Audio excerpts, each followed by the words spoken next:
The government has announced a short and sharp inquiry into school properties, with the Prime Minister saying the system is bordering on crisis. It's blaming cost escalations and says some schools are expecting projects that simply can't be delivered.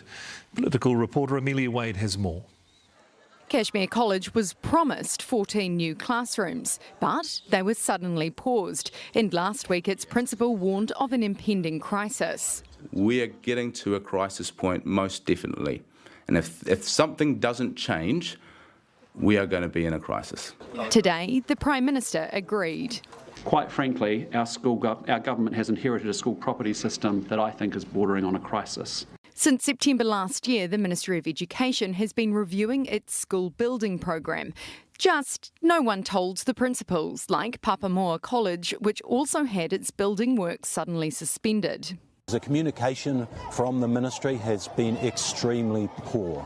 This does not meet my expectations for adequate communication to schools. Schools deserve clarity on their builds. The Secretary of Education today blamed the ministry's communication on confusion. These are complex building issues. They're very personal to principals, and we're dealing with a lot of different schools, so there is room for confusion at times. There's currently up to 350 projects on hold while the ministry looks for value for money. But the new government wants to get to the bottom of exactly how there's so many problematic projects. It's not unusual to have isolated examples of projects that experience delivery challenges, but this is of an unprecedented scale. I don't think it's fair to say it's blown out.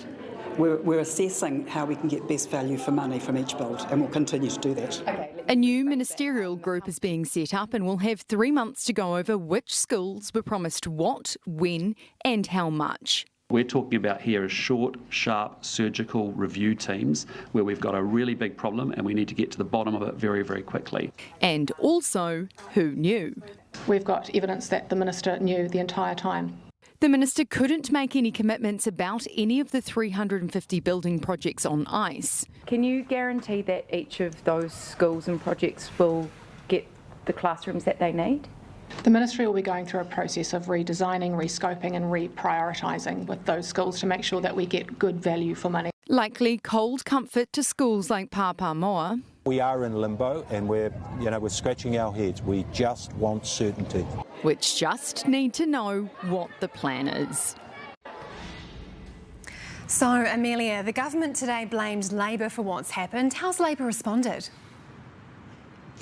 That's right, Labor got a real pummelling by the government this afternoon, with the Education Minister saying this all started for her back in November when she was told that a couple of Marlborough schools had cost blowouts to the tune of more than $200 million, and she claims that her predecessor knew and yet failed to rein it in. And Labor has come back swinging, with its leader Chris Hipkins saying that the inquiry is, quote, a desperate attempt for the government to cut back on school building projects. And he says that National was warned before the election that their fiscal plans didn't account for cost price inflation. And speaking of fiscals, we've also been given a number for the cost for this inquiry, $300,000.